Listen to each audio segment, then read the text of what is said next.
Oh,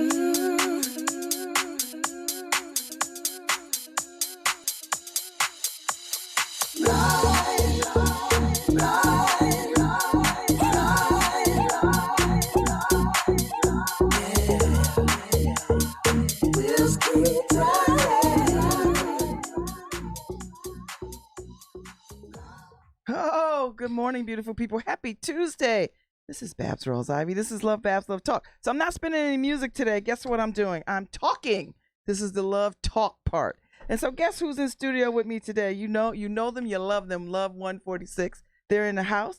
Erin Williamson, you know her from the last time. Everybody running up on the street talking about, oh my God, she laid it out, scared me to death. But people love the conversation so much, Erin. Erin Williamson from Love 146, the U.S. Programs Director.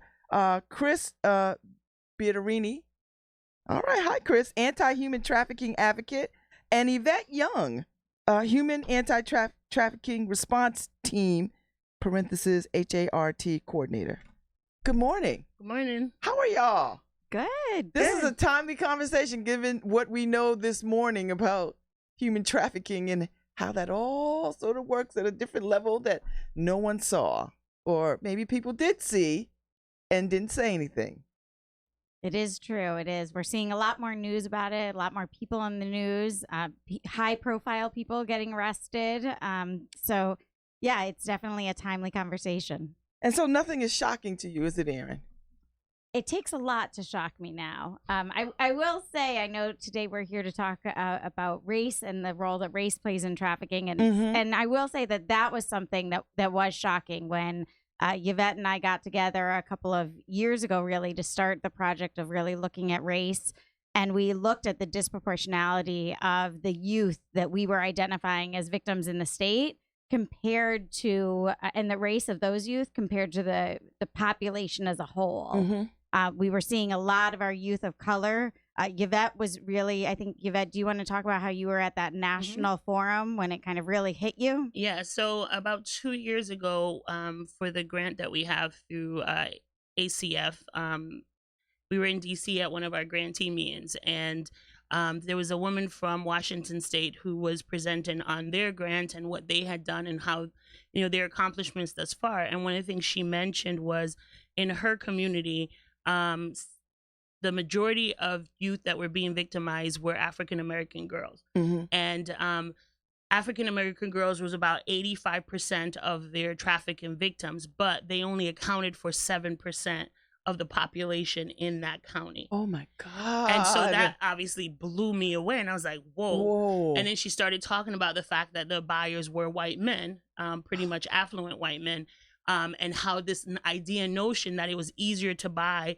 Black girls because they didn't look like their daughters. And so it was like a justification for, okay, well, we'll victimize these children of color because they're not going to remind us of our daughters based on, their age and all the other factors. So they want to have sex with children, but not children that look like them. Exactly. Okay. So that blew me away, and it made me start to think about, okay, so what are the numbers? What is the demographic? What are we seeing in Connecticut? Because going into that conversation, I already knew we had a disproportionate number of children of color here in the state. And so that elevated the conversation for me when I heard her say that, and that dramatic difference between the population and the children who are being victimized. So for me, I said something there in the grantee meeting about what is the work? Why are we not having more of a conversation about this issue? Why are we focusing on so many other areas, but we see that this disproportionality existed? Everyone was kind of quiet. I don't think anyone really knew how to address or deal with the issue because it's difficult, right? And issues of race are just difficult in general for folks to talk about. So I'm going to come back to Connecticut and figure out what we can do here in our state and how we can address this issue. So I partnered with Erin and Chris to sort of start thinking about how do we elevate the conversation, how we talk about this issue, how do we let people realize that the majority of victims are children of color, and what does that mean, and what are we going to do about that? Because there's this notion that says trafficking is white people's problem or an Asian problem. Is not our problem. Like, it's just not our problem. Just like anything else, if white America catches a cold, Black America has pneumonia full blown. And so somehow or other we have fallen under, as a kid who was trafficked, I understand how, it could fall on the radar because one, people don't want to talk about what is going on in our communities. No. You know, we do a lot of labeling, but we're not doing a whole lot of talking about what is happening to these girls. And when I mean, everyone probably at this point have seen the Surviving R. Kelly documentary that Lifetime did, and it was all, you know, Black children that he was molesting and trafficking and violating. And in that documentary, they talk about how the community just doesn't pay attention to it, don't focus on it. He was a celebrity. People Well, you knew know what what was they going did? on. They called these girls fast. Exactly. You know how you Black. You know what they said? Girl, she fast, or she knew what she was doing when she went over there. Or she just wanted the money and she wanted the money. famous. Like, Yeah. you know, these girls are 12, 13, 14, 15 years old. They don't know anything. Exactly. So how long have you been working at this? So this is my 5th year. Really? Working as a heart coordinator. So I've learned a lot over that 5-year period. I was one of those individuals that came to this movement thinking that it was an international issue, like most people do, that it's not talked about in my home, in my community. I didn't hear about trafficking like that. You see the movies, you hear concepts. And they're not us. I mean, exactly. you just don't see us. It's not right? going to happen. It hasn't happened to anyone I know, so it's not an issue. But when I started to do this work and realize how domestic of an issue it is, when I realized how much our children born and raised here in the United States are being victimized, it blew my mind. And in this small state of Connecticut, that we have so many victims that we've identified. So I'll give you a number. Since 2008, when the Department of Children and Families started focusing on trafficking, they've seen over 1,000 kids referred through their care line for this crime. God. So when you think about that number and how small of a state we are, and every year we keep seeing our numbers increase, the reality is it's a backyard issue and it's happening in the state. And then not only is it a backyard issue, which we always talk about, but it's a children of color issue now. It's a racial justice issue now. Wow. Because we're looking at the number of kids who are children of color being victimized. We can't not talk about that anymore because it's 73% of the referrals last year were children of color. Wow. So it's not a white issue only, and it's not just white children who are being victimized. So where are we with the growth of, is this a growing, is it trending up? Is it like, where are we with? It's trending up. So I started in 2015, and I think when I was doing the statistics then, we were at like 94 cases referred. After that, every year the numbers went up, and we went from 94 to 133, and then to 212, and last year we landed at around 210. So we're still seeing the numbers increase, and the reality is that the more awareness work we're doing, the more this kind of public awareness work, people are starting to think about this issue and starting to have conversations and starting to look at warning signs and identifying victims. So we know public awareness is critically important. I think it is, because I had no idea. And I was a kid that was like trafficked. And a little kid. I thought I was the only Black kid. Swear, I had no idea that this was happening to other people. Yeah. Or that hit. Now that I sit here knowing that this is a problem in my backyard, I just thought, it was just unique to my family, and this is what was happening. So, and that's how the traffickers and the buyers win, right? Yes. Because then it keeps everyone silent. Lord have mercy, Aaron. Every day you come here, I get a new education. It's true. It's true. And I think that, Yvette really highlights a point, which is that, we talk a lot about trafficking, but we don't talk about race when we talk about trafficking enough. And that's not just true. That's true of Connecticut. It's true nationally, though. And when you look at the movement and people who are involved in the movement, overwhelmingly, it is white people that are leading this movement. And we need to become more representative of the kids that are actually being affected. We need to make sure that we are calling in and bringing in colleagues and other people who represent a lot of the kids that are being affected, because the racial disproportionality is happening nationwide. In every state it's happening, and we're seeing it. And I think that, one of the things I think Chris brings to this conversation is really, what can we look for when we're looking at youth? What are the things that can indicate potential trafficking, especially as it relates to how can race make a youth vulnerable? Because one of the things that we don't talk about is race plays a role in every part of trafficking. It plays a role in the vulnerability, and traffickers use race to try to exploit youth, to try to make youth to use that vulnerability. It also can play a role in the exploitation, where youth are being sold for different amounts based on their race. And it can play a role in the service provision. When you have a child of color and all of their service providers are white, what does that say to that youth? How can that youth speak about the role that race played in their vulnerabilities, in their victimization, if they don't see anybody on their team that looks like them, that can maybe understand what they've been through as a person of color? Wow. Oh my God. Yeah, and I think it's the absolute form of objectification. They're selling children like any other object.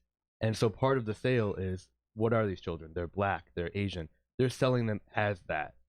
So it's not just, oh, I'm selling a child. I'm selling a black child, or I'm selling a white child. That's part of what the buyers are looking for. That's part of the sale, part of the transaction. Wow. Okay, so what should we be? Because this is stunning to me. What should we be looking at? You know, I think that different things in society make different people vulnerable. So, for example, right now, what we see happening with with the Trump administration and with the vulnerability, especially of Hispanic children, we are seeing an increase in our Hispanic children being victimized. We have to recognize that there are correlation between current events and exploitation of children. So we're seeing an increase in the number of Hispanic children that are being identified. At the same time, I will say we have colleagues in the field who are working with foreign nationals, and they are seeing, in some of my colleagues are seeing a decrease of Hispanic children willing to come forward because they're concerned if they come forward, even as a victim of trafficking, that they will then immediately be deported. Even though there are laws to protect them, there are visas to protect them, those processes are now taking such a long time, and they hear in their communities these processes aren't going to really protect you under this administration. So now we run the risk that people are not coming forward because of what they see in the news. And so again, now we have more and more Hispanic children who are increasingly vulnerable to traffickers, and traffickers know that, and they're going to use that to exploit our children. So how are you how well are you working with organizations or groups or municipalities around this issue? I mean, who's listening to these numbers? Who's paying attention? So our HEART committee is a multidisciplinary team of individuals. So we have law enforcement, we have public defenders, we have prosecutors, we have providers, we have DCF personnel that's there. So we have a broad reach. Aaron and I both sit on the Trafficking in Person Council, which informs legislation. I had no idea there was such a thing. Yeah. That informs legislation for the state.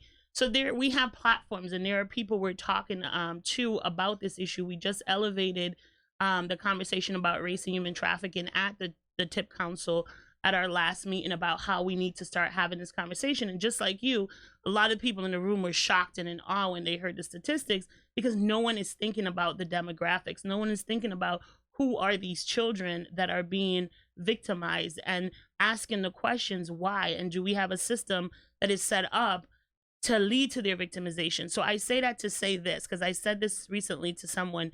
We have the school to prison pipeline, which a lot of people know about. Kids are being pushed out of school, and yet again talk about disproportionality. It's children of color.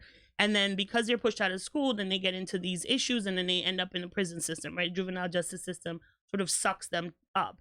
And when I think about that pipeline, right, I said to someone the other day, I was like, that school to prison pipeline has an offshoot, and that's human trafficking. Because the reality is, if you have your kids that are not in school, they're not being attended to, there's vulnerability there that someone is going to outreach to them like, hey, what's going on? Or lure them out of school and then bring them into this life, right? So we're not asking enough questions so we can stop some of these pipelines from happening, so we can eradicate this crime from existing for folks. Because when you have children that people don't put value on, and I'm going to say it that way, when you don't value a community of people, it's easy to dismiss their victimization. It's easy to say, oh, that's just those black or brown children, we don't care, right? But when you start to have the conversation, you start to focus in on it, then people are going to get outraged. These are children. At the end of the day, this is a crime that is impacting our children, our very, very vulnerable children. So it's time for us to start elevating that. It's not a whitewashed conversation, but there are some complexities in here, and there's an issue of race in here. And if we don't start talking about that, how are we going to reach these communities and reach these children and start to be able to prevent this from continuing to happen? Okay, so your outreach extends to, I guess, the places where people of color are: churches, schools, salons. I mean, have those efforts been tackled? Yeah, so for example, the Underground Ministry, which is an amazing faith-based entity, that we work very closely with does a ton of community awareness events, done a ton of panels at different churches across the state of Connecticut in order to reach that community. It is an initiative about churches coming together, educating themselves about this issue, and supporting and advocating for the rights of victims. And their ultimate goal is to eradicate human trafficking out of the state of Connecticut. So you have, and it's a major, well-organized initiative, which is one of the best I've seen nationally, being able to partner with a state agency and get the work done. So there's so many entities and there's so many efforts being done on the outreach side and the awareness side. We have curriculum for children. We have curriculums for pretty much every professional at this point, really just introducing them to this concept and having conversations. I'm one of the primary people who go out and do trainings, so I get to interface with parents and providers and children to really have this conversation. And when people get knowledge, it moves them and it awakens them in a way that nothing else does. And we're seeing that, as I said, with the numbers, we see the impact and the outcome, because our numbers of kids identifying increases because people are starting to say, oh my God, I never thought to ask that question. Or, oh my God, I never thought to think about that or even consider that that child could potentially be a victim. And once they have that insight, it changes them in a way that the way you view the world becomes different. You don't look at, you know, that looks like a strange parent with that child and that adult. You don't just go, oh, whatever, it's probably just her dad, and ignore it. You start to look at the dynamics and the behaviors and start to question things a little bit more. Oh, gosh. Babz, can I just say, I do think one of the areas that we're really going to focus in on over the next year, and that, you know, your listeners could play also a big role in, is bringing this to the attention of legislators. You know, we have gone 2 years without passing any significant anti-trafficking legislation, even though bills have been introduced each session. And I think part of that is that people need to hear that this is something that the community thinks is important, and that community expects legislatures to pass laws to protect our children. And I think, you know, one of the things that I think of is, okay, Yvette said over 200 children last year were reported to the department. If 200 white children had been trafficked in this state, can you imagine the outrage that there would be in this state? It would be all over let's just say it how it is. It would be over every newspaper. It would be on TV. People would be talking about it constantly. But because the majority of those children are Black and brown, we are not talking about it. And that's just the cold reality of what we're seeing. And I think we need to start saying that, and we need to start putting the pressure on legislators so that they pass laws to protect this from not happening in the first place. Well, I'm committed to helping you in that effort. So y'all come over here and talk about this anytime you want. I am committed to it over the year. And, you know, if you want to dedicate an hour a month to this over here, or however much time you think you need, you are welcome here, because I want to be about it. And whatever access I have to legislators, and you know I have quite a few, because they are personal friends, Tony Walker, that would be great. Robin Porter, Gary Winfield. So these are my friends and neighbors, and so I could have a conversation. That would be great. I really can have a conversation with them, because I think this is. I had no idea. I swear to God, I had no idea.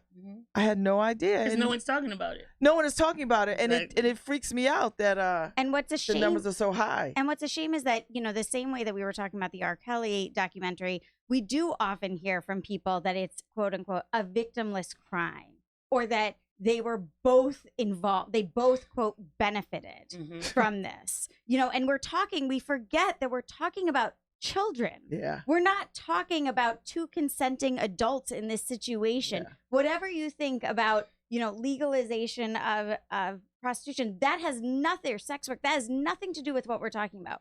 We are talking about children who are being sold for sex. Yes. And disproportionately, those are children of color. And I will say, you know, to my fellow white folks out there, we also have to we have to take responsibility for our role in this too. We have to become more comfortable talking about race. We have to become more comfortable engaging in these conversations and realizing that, you know, we have benefited from a system that is not fair to all people, and that disproportionately hurts people of color. And I think it's really, the onus needs to be on us to, you know, it's an ego hit once you start talking about this, once you start realizing that you're part of this, that you've committed microaggressions, that you've done things, not like as white people, you as an individual have done things that were wrong in your past. It is a huge, but you know what's worse?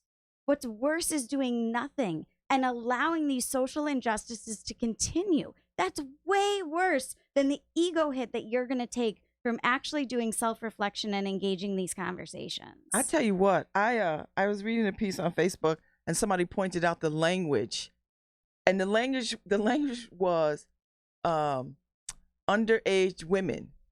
And someone said, what you're talking about is sex with children. Yep. They're not underage women. They're children. They're girls. And there's something about the use of that language that makes people feel comfortable with saying underage women when what we're talking about is children. Just say children. I want to talk about boys. Yeah, and I think we even more so don't talk about boys because that's equally an issue. And when we look at a lot of the news stories, they're like talking about these young girls and these young women, and we're not addressing the fact that it happens to boys too, and equally and way more than I think we're capturing in our data. And I think we have a separate training specifically for boys and educating the community, and people even with that respond to it differently. When we hear about stories, we've talked about this, of a young boy being molested by an adult female teacher, people respond to that a lot differently than a young girl being molested by an adult male teacher. They almost think it's a rite of passage. Right. Like somehow or other, why are you upset about that? Why wouldn't you want an experienced woman to teach him something about sex? Like that's, people are saying that foolishness. So go on. Absolutely. And I think that's one of the reasons that boys don't come forward. I mean, we also have to think about, what role does gender and race play and why youth are not self-identifying, right? So if you're a boy and if I come forward as a victim of trafficking, the first things that they're going to think are, first of all, you're gay, no matter what your sexual orientation has nothing to do with your sexual victimization. Let's just get that. We don't say that of girls, but immediately of boys when they come forward, oh, it must be a sexual identity. It must be a sexual orientation thing. No. They were a victim of sexual abuse, of trafficking. And I think also the same thing is true a lot of our youth of color. If you have not had a positive relationship with law enforcement in your community, how are you going to go to law enforcement for help and services when you have seen that it has disproportionately not necessarily always been good for your community to do that? Yeah. When the thought might be, oh, well, you were promiscuous. Oh, well, you wanted this. Oh, you mutually benefited. So I do think as a society and as people in power, again, law enforcement is still predominantly white. And, people in positions of power are still disproportionately white. We need to think, what messages are we sending that are actually further harming our children from coming forward and saying, I'm a victim? I think the other piece is how we sexualize girls of color. Absolutely. Right? And even boys of Yeah, color. well, we make them older than what they are. Right. We say that they, are promiscuous, they're sexualized, they're seductive, they're all these terminologies, They're fast, right? They're hot. And they're girls, right? But when we talk about a white child that is victimized, and they're a child, and they were so innocent. We even see it with white criminals. Right, when a young man rapes, because I think I just read a case recently, a young man rapes a student, and he was like this innocent boy that came from this good family and just made a mistake, right? Rock Turner. We have to also think about how we categorize and we characterize our children, and when you put children of color in this like box of their sexual beings, then it's justifiable, right? They wanted it. So we don't have to worry about what did you think would happen. Exactly. We don't have to penalize it. Oh, look at her body, and she's shaped a certain way, and she wanted this to happen to her. This is her choice. And when we excuse that behavior, we give traffickers and we give buyers permission to continue to victimize. And I think that's what people don't realize. When we have a society that says you can sexualize children and that's okay, you are given permission to adults to victimize our children. And so we need a lot more people to stop doing that, because it's not just the traffickers and the buyers, it's just regular folks just being dismissive when it becomes, oh, it was just that kid, oh, it's not a big deal, until it's your child, right? It always becomes personal when it's your kid, or when it's a kid in your community that looks like you, and then all of a sudden now there's outrage for that. And when we talk about privilege and who has power in America, if I'm a white parent and it's my white child, I can create a whole hell of havoc for folks, right? Because I have access and I have power to be able to do that. If I'm a Black mother, a Latin mother, Asian mother, a Native mother, What power do I have to sort of stir that to the top and to make people pay attention and listen and feel for my child? So when you look at how we have a system that allows for this to perpetuate, we know we have to begin to dismantle that system in order for us to save our children. Wow. And we do need to start holding these buyers accountable. I'm sorry, they are paying money to rape our children. Yeah, is there any focus on that? Like, what is the focus? There There's is no not focus? enough focus on the Okay. buyers. There is not enough focus at all levels. I mean, from legislating, we've tried to change our laws to make them more aligned with the federal law, which would hold buyers more accountable. Again, we've not been able to pass that legislation. We're hoping this And so year. the resistance is what? I don't want to get caught. That's I don't want to get caught. That's something that comes up for me all the time, because I go, why are we fighting so hard to protect our children? So I have to feel then, are you a buyer? Or do you know buyers? Or you are benefiting from this system that allows for the sale of our children? Because So otherwise, what's the problem? what's the problem? It's kids, right? It's not. We're not talking about adults here, which we could debate all day long. I mean, we tell people We're to talking put about children, seatbelts so- on kids all the time, so why wouldn't we do this? Exactly. Why are we 2 years deep fighting for a right for our children and no one is listening and doing anything about it? That makes me pause and go, what is your resistance? What is the gain that you get from not allowing a law like this to exist, right? Ooh. And that's deep for me, because I'm sorry, it's children. There should never be a fight. There should never be, oh, we're going to wait till next year or the year after to pass something that protects our children and holds those who are victimizing them accountable for their actions. There should never be a pause, a doubt, a question. That should be a unanimous, yes, we all agree, let's make that happen tomorrow. But we're not seeing that. So I have to start questioning, is it because you benefit from it not being a law? Mm-hmm. And so what do these legislators say? Do they say anything? I mean, I listen, I understand. I have been a legislator. I understand your plate is full. I get it. So when you lobby and put this in front of them, what do you say? Like, what do they say? For the last 2 years, we've been able to get public hearings on some, not all, but some of the pieces that we've put forward, but nothing has come to a vote. And I think that Yvette is actually right, that they don't want to say anything. That's why they have not brought it up for a vote. Because if you bring it up for a vote, how can you vote against this? You can't. And so they're not bringing it up for a vote. And so what we need them to do this year is we need them to push it out of the Judiciary Committee. And a lot of legislators that you just mentioned as friends, they sit on the Judiciary Committee. Mhm. So those are the exact legislators that we need to take this, to push it forward, to advocate on getting it through. That would be wonderful. If you can facilitate that, that would be wonderful. Because the truth of the matter is, once we bring it to a vote, we're not going to have people vote against it. Because how can you? How can you possibly vote against protecting children? Mm-hmm. I agree. And I think the other issue is denial. I mean, we go into communities. I think and you're offer- right. I we have think a ton- denial is huge. Right. We have a ton of trainings that we offer, and we've gone to certain communities and said, hey, we have this training we want to provide, and they say it's not an issue here, despite us having facts and statistics showing that it is an issue. Because I We think have it's cases in painful your for town. people. I Right. really think this is very painful, because I don't think anybody wants to get caught out there with the belief that they are not caring for children. Exactly. That not on my watch. This is not happening in my community, because my eyes are open and I see. But the reality is you don't. You can't. You're not. So I understand the denial piece across Exactly. the board, because I've seen denial, particularly in Black and brown communities, about a whole lot of things. And so this is probably right on point with the rest of the denials of things that go on in our communities that we are not addressing. So I could see that for real. And I think that's where knowledge is power, right? And I go back to public, these awareness, these conversations are so important. So it's like no one is force feeding you this, but be open to the idea and notion. And there's data, there's statistic, there's information. It's not my opinion, specifically Chris or Aaron's opinion. These are facts. These are clients. These are actual victims that we're talking about. And so as long as people are open to just hearing the information, it will resonate. Like, period, end of discussion. Once you hear this message, it doesn't leave you. So all we need is for people to get past that, not my community, not my child, to be able just to hear the message. And then with that, they can decide what they want to do with it. Wow. So how can people help? What do you need people to take away from this conversation today? Like, how do you want to inspire people to sort of do what? I think Yvette's right. We need to start talking about this. And I will say again to the white people who are listening, it cannot just be the black and brown people who are talking about the disproportionality and race.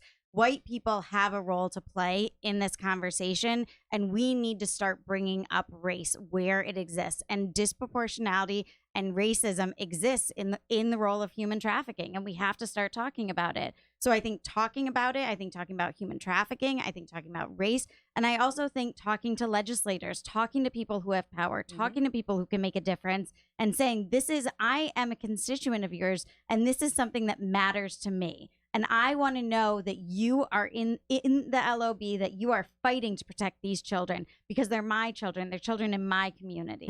I think the reality is we have several awareness curriculums. I would say, because I believe in knowledge is power, call DCF, ask for a curriculum presentation. We have trainers across the state.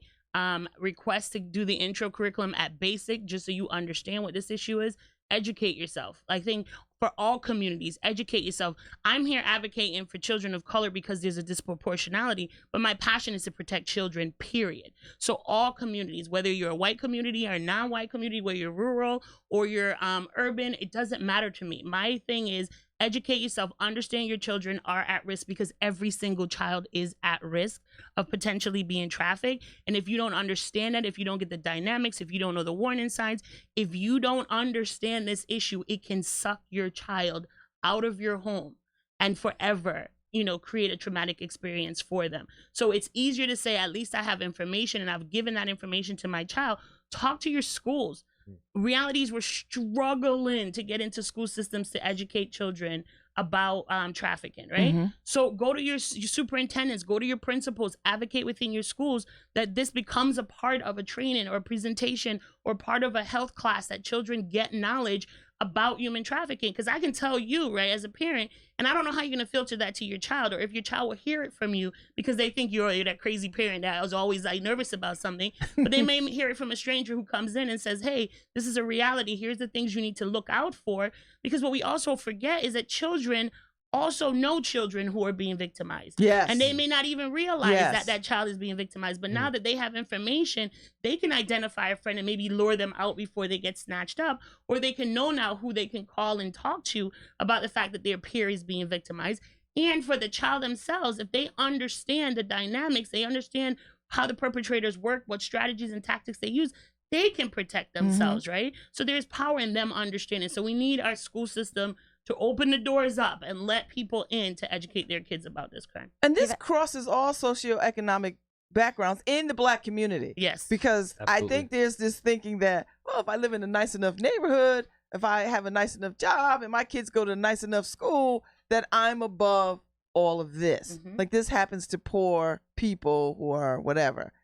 Because I can already hear the conversations in my mind, because based on other conversations I've had around similar kinds of things. So I can already hear, but this crosses those boundaries. Oh, definitely. Like huge, big, right? Huge, Across. huge. And the thing is, when you think about people with wealth, right, it's easier to hide things, right? You can go to a private provider maybe for treatment. You have friends that you can connect with. You can do things that maybe a person who comes from a more impoverished area can't do. So you can keep it a secret. And there's a lot of secrets in wealthy communities, right? Just like there are secrets in poor communities. But the reality is you have resources to probably insulate that child and protect them from everyone finding out, because you're not accessing public systems. You may not even have to go through DCF to get supports, right? So this fallacy and this notion that not my child because I'm wealthy is a lie, because we've had victims who come from very affluent communities.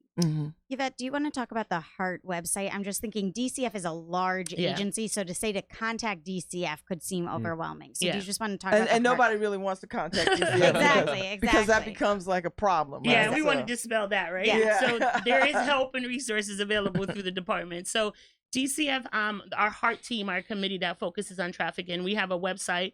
If you Google DCF HEART, HART, the website will pop up. We have a ton of resources. We have ways to register for training, or you'll have all the curriculum information, all our data information, every information that you need. You could definitely get through that website. My number is up there as a contact person. Tammy Sneed, who's the lead of this project, her information is there as well. So if you want to request trainings or you just want more information, you can go through us, or you can yet again use the online registration system. Wow. Thanks, Aaron. I meant to say DCF Heart and then just said Yeah. DCF. And I'm trained in most of the trainings. We have an EMS curriculum for EMS staff. We have a hotel and lodging curriculum. Oh. We have a boys curriculum. We have a youth curriculum for ages 12 to 18. Law enforcement. The law enforcement curriculum. We have a Medical. foster parent curriculum. So we have a bunch that can be offered. So All of them address race within them. Okay. And all of them On are some free. degree. Wow. Okay, so you caught my ear with the hotel and motel lodging Mm-hmm. piece, because what is that? What's the role that they play in this? I mean, they play a huge role because a lot of this victimization is happening at our hotels, especially the smaller hotels that, you can get an hourly rate or you can get a cheap deal. And I think a lot of them know that it's happening. They see these buyers going in and out of the same room. They see older man going in with a younger child. They know what's happening, but they're benefiting from it. So it's important for them to be aware and know what to look for as well. Wow. Whew. So again, go to the DCF Heart at ct.gov. That's the email for human trafficking trainings. So if you want more information, because I just pulled it up. Oh. I just pulled it up. So it's DCF HART at ct.gov. It's for Connecticut trainings on human trafficking, right? Because that's how you get the information. I think this is a tough conversation. Mm-hmm. I think once you hear it, you can't unhear it. Yep. And I think you will feel compelled to do something, even if you just say, you know what, I'm gonna set this up in my church. Yep. Even though I hate this, but I feel like somebody needs to hear it, or I feel like this is my part, or maybe I invite my sorority to host a conversation. Exactly. And the Deltas love hosting conversations. So I mean, or wherever people are, Wherever people gather. you can host something. Yes. And get the information out, because I'm telling you, I did not know the race component to this. I just didn't know it. Mm-hmm. And I don't know why I didn't know it. I mean, I guess because I'm so far away from it, or I don't know.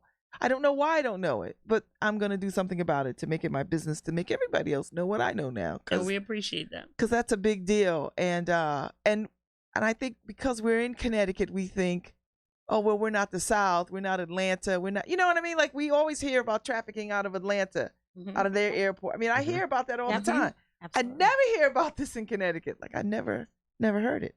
And so this is a wonderful thing to sort of raise this awareness. So, all right. So what do you want people to take away from this conversation today, Vet and Aaron and Chris?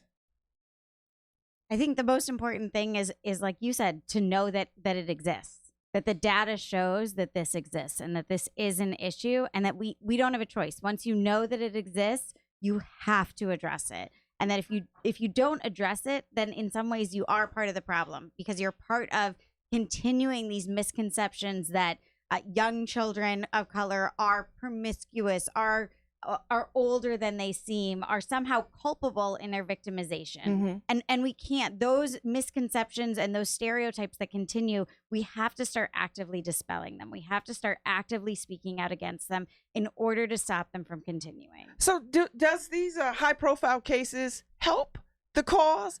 Like the R. Kelly documentary, and now this whole Epstein We had Kraft. thing, and Kraft.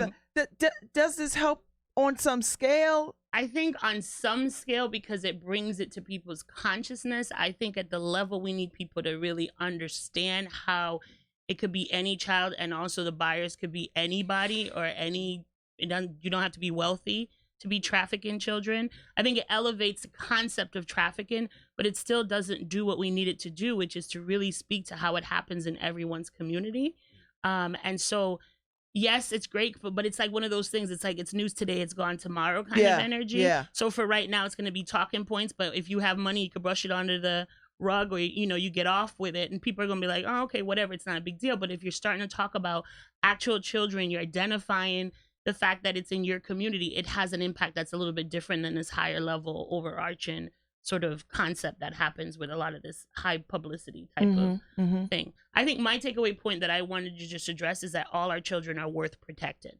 Absolutely. Period, in discussion. And that as communities, as adults, we should do whatever it takes by any means necessary. I'm going to get militant right now. I'm going to be Malcolm X in this room. Listen, I like But it. by any means necessary, we need to protect our children. And we cannot choose which children we want to protect. And we can't decide that if it's a white child, we're going to fight harder and we're going to do more. But if it's children of color, we might just let it pass for a little bit until that community gets enraged or outraged enough to fight. So for me, all children are worthy of protection. This conversation is given voice to communities that sometimes become voiceless and marginalized. And it's important for us to let communities of color understand your children are being victimized and you have the right to fight for your kids and that you have a right to say something, and that this doesn't become sort of a covert operation where we're not sharing knowledge and information so people realize that they do need to do something. So once you have this information and this knowledge, go out and talk to folks, reach out to other people, set up trainings, do whatever you can to continue to educate yourself and your community and your children so we can protect them from those who do not have their best interests at heart. Wow. I would agree with both of them. I've always been a huge advocate for prevention, and making children aware before they get involved, because once children are involved in what we call the life of trafficking, it's very hard to get them out. So getting them aware of what's going on before they get to that point is extremely important. Yes. And in terms of the high profile cases, I think it's important that it is bringing some awareness, but I think some people walk away with this idea that when trafficking occurs, it gets all this publicity. And so if they're not hearing about it on this level, it must not be happening here. Oh, yes. And so they get this That's a idea good point. Good point. oh, well, I haven't heard about that here, so it's not happening here. I think my fear with this whole Epstein foolishness is that people think this is a rich people's kind of thing, and it won't even trickle down to where it is in neighborhoods and communities. That this will steal all the thunder, and people will think that oh, well, see, look, we fixed it because we've captured them, and that's it. But you know what people don't have the conversation, you don't see media covering, is who are those children that they're victimizing? What communities are they coming from? What do they look like, right? We don't talk about that. We talk about Epstein, we talk about Kraft, but we don't talk enough about and highlight who are the victims of these wealthier, more affluent men. And that's part of the conversation that's missing, right? So then it's easy to then say not my community or not my child, because you don't have a sense through these bigger publicity. Who are the people who are being victimized? Who are these children that these men have chosen to buy and to sell in certain cases, right? That needs to be a part of that media coverage and conversation as well. And traffickers use that, right? So traffickers will say to the children that they're trafficking, look, no one cares about those kids. Have you seen all the attention that Kraft is getting, all the attention? Who's talking about those kids? No one cares about you. No one's going to know you're missing. You're going to go to law enforcement. Nothing's going to happen. And so when we don't talk about the children, when we don't talk about what's happening, the traffickers use that, again, to continue this cycle of exploitation, to continue to recruit and groom and exploit more and more children. Oh, gosh. Woo. So before we go, your thoughts on the children at the border that they can't seem to connect back to their parents?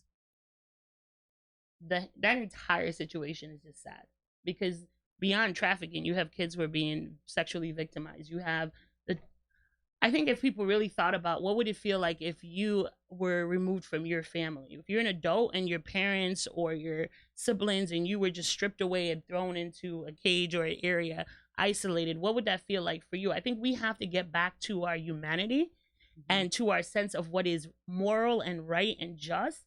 And the reality is what is happening to those children and those families is not moral, right, or just. Like, it is cruelty.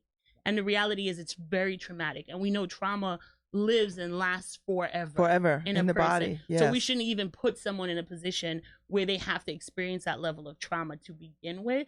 Like, our moral compass, some days I question where we are, because these are human beings, but we're treating them as animals. We're treating them as if they have no value and worth. And that for me is an issue. So we do need to do more. We do need to protect them.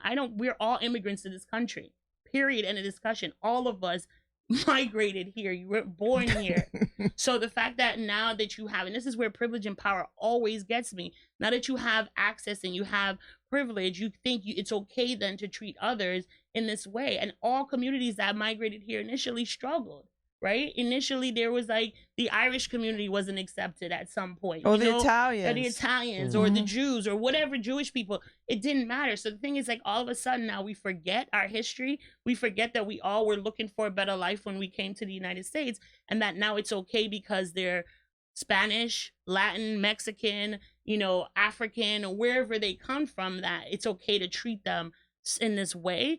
There's something wrong with us as a nation when we can tolerate and accept that behavior is ever acceptable for any human being.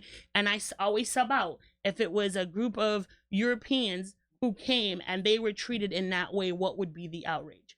Why don't we see the outcry to the level we need to when it's people of color? But if it was my immigrants coming from another country that looked white, would we be okay with this kind of treatment of those individuals? And if we can say yes, it really shows where we are as a society. But if we say no, then we really know that this is an issue of race, and racism still exists. Wow.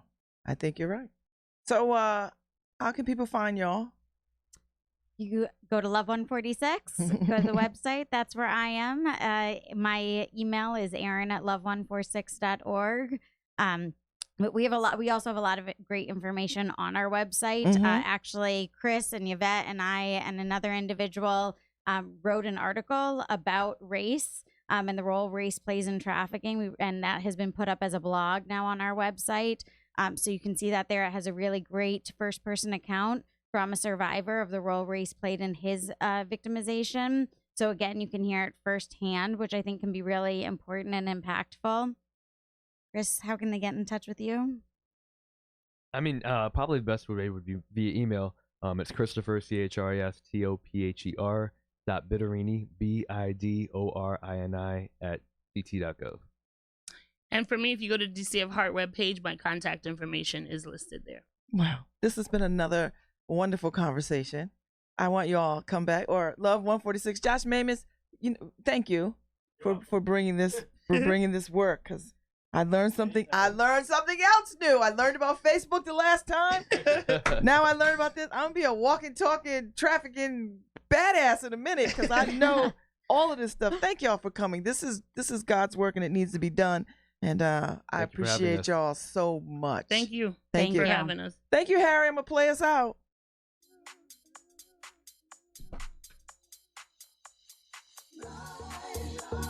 Right.